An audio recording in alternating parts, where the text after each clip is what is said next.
Good morning, everyone. We're a bit too tired last night to record anything. About 6 o'clock, we said, yeah, it's time to find a campsite. We're getting a bit too tired, and so on. And then fast forward 3.5 hours later, and we ended up on the campsite because we couldn't find anything.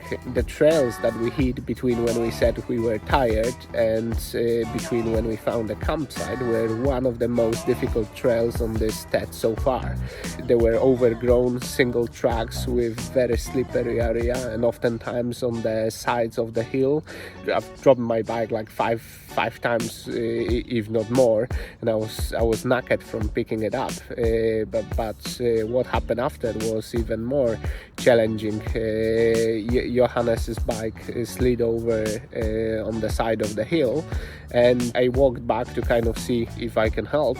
And when I looked at it, I thought there's no way we're gonna get that bike from there. I mean, it's over 200 kilos and it was slippery, it was muddy, and my first reaction was, Jesus, we're gonna need some help here. And luckily, with slow work and pushing and pulling at the same time and things like this, we've managed to get it out. But still, if you were by yourself on a 200 something kilos bike in a situation like this, that could have been very tricky. Right, it's now time to do some bike maintenance. Yesterday I've dropped it multiple times, and as a result of that I bent the brake lever, as you can see over here, so I'm gonna have to get a spanner and try to straighten that. I'm really pleased that I went back to using a steel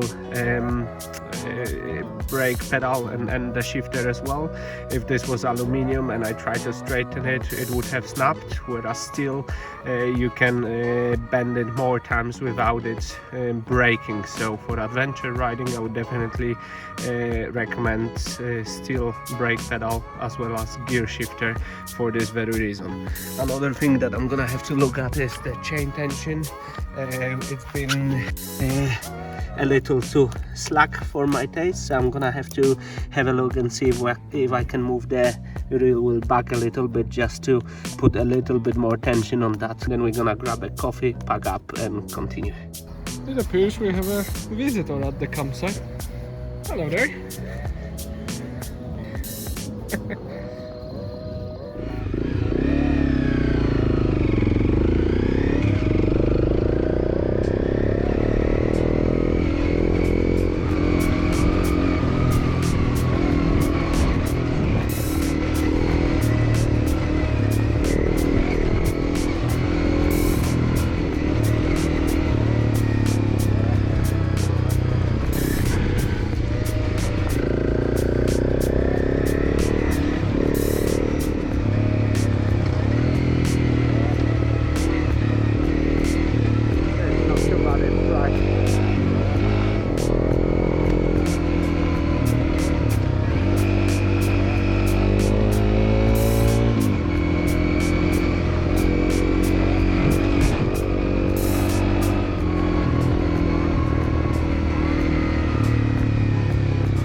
I don't know what that is.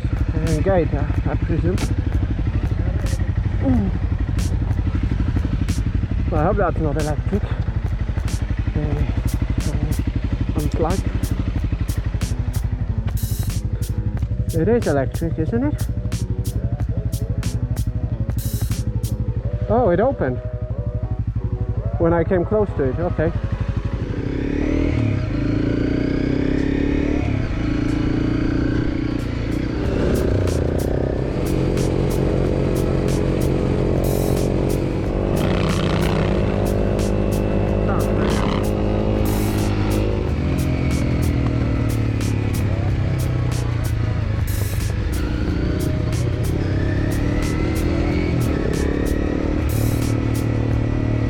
That's a nice viewing point. Can you see it on the left?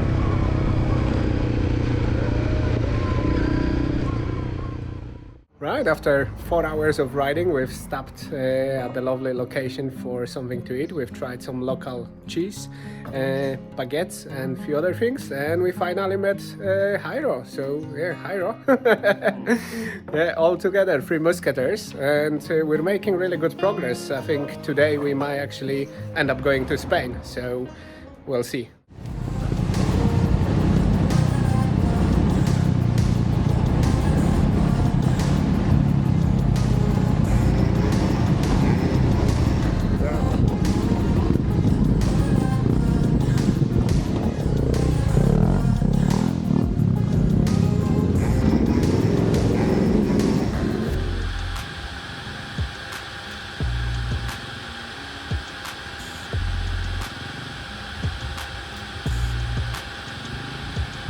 Good job, Jairo. Keep going.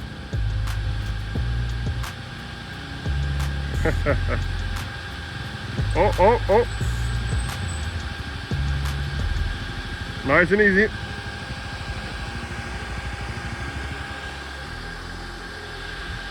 I'm coming. Wait. Right, we've just done a pretty muddy trail, which again we did not expect that from Pyrenees. Very slippery. We've dropped the bikes multiple times. Jairo, what's your take on the mud? It's awful. A bit more than I was expecting, considering I was expecting 0. I felt I just came for vacations to UK. It's not really the case. We are still in France or Spain. But yeah, pretty rough. Yeah. I discovered my bike is heavy. Johannes? I think this is a great situation that shows that the bike is 95%. So there's nothing to do with your ability to ride mud from living in the UK. Only the heavy bikes. That's why me and Jairo is falling, and you're like enjoying this. Clearly. Yeah, 95% bike. Yes. I'm convinced.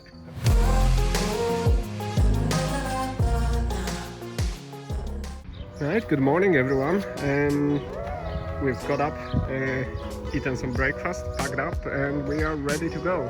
I think I was slightly over optimistic yesterday when I said we were going to hit Spain yesterday. We actually attempted to follow the French TED and go slightly up north and do a big circle and then come back to Spain. But again, we've hit another muddy trail and it was really hard work, so we're absolutely shattered, as you've probably seen from the previous footage. We're still in France, and now instead of following the French TED up north, we're gonna go down towards Andorra.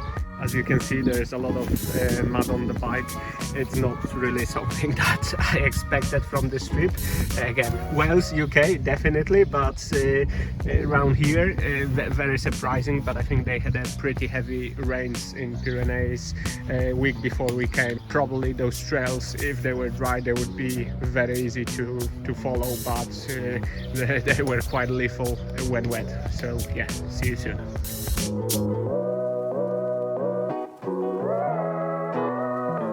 We've just stopped for a little break. We've done a pretty lengthy uphill trail. We're pretty high up in terms of altitude.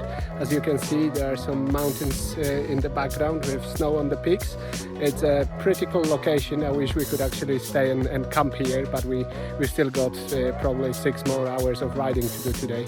There are plenty of kind of gravelly long trails in here.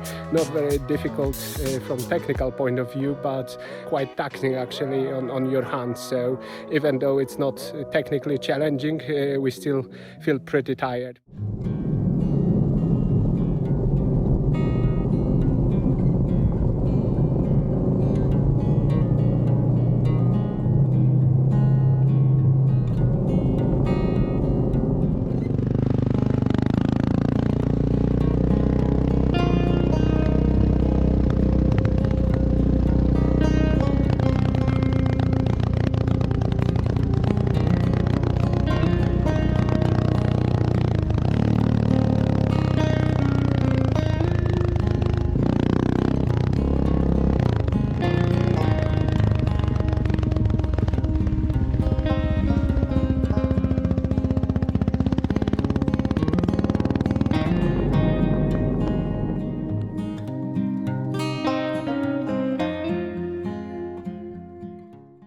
can see, unclipping the inner tent is my morning routine. The outer part of the tent is absolutely wet on the inside from condensation. The air is very still, there was no air circulation, and practically every single day the tent was wet on the inside. So I'm having to unclip the inner tent, pack it separately, and because we won't really have time to wait for the outer tent to dry, I have to roll it and pack it wet in a plastic bag. So that was the case for the last 3 days. Yesterday was pretty spectacular, very picturesque. We're pretty high up in altitude. We're riding near where the snow was still lying down, so it was quite cold. But the views were really worth it, and the roads were relatively easy. It wasn't until the latter part of the day where we actually hit the single track, which shouldn't really be on the TED, especially in wet conditions. It was so gnarly, it was very steep, so I'm gonna put the GPS coordinates in the video description just so you know, but I would definitely recommend avoiding it, especially if you're riding by yourself, or even if you are in the group and if you're on a heavier bike and the conditions aren't good, just don't go there, because it's gnarly as hell. If I had known how bad it was going to be, I probably wouldn't have done it. So yeah, avoid if you can.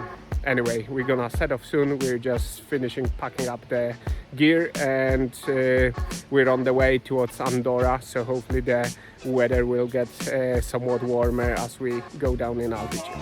See you soon.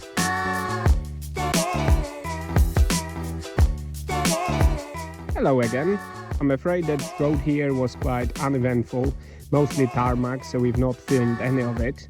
And we've now stopped for a little bit of lunch in this very picturesque location.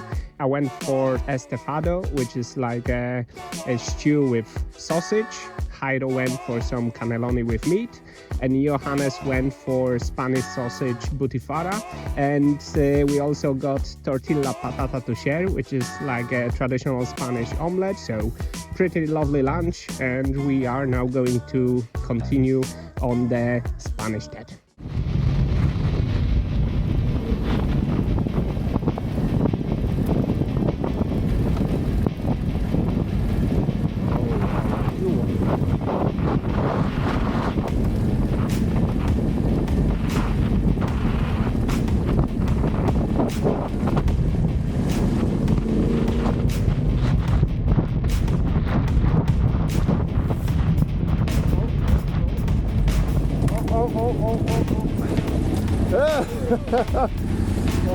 Oh yes.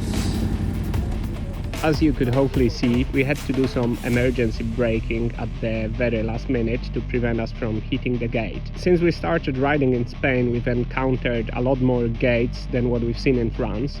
And in contrast to gates that I've got experience with in the UK, which are quite big and obvious gates that you can see from the distance, the gates in Spain are oftentimes made of a metal wire. So it's hard to see where they are. So if you're riding a Spanish TED in Pyrenees, just be mindful of the gates.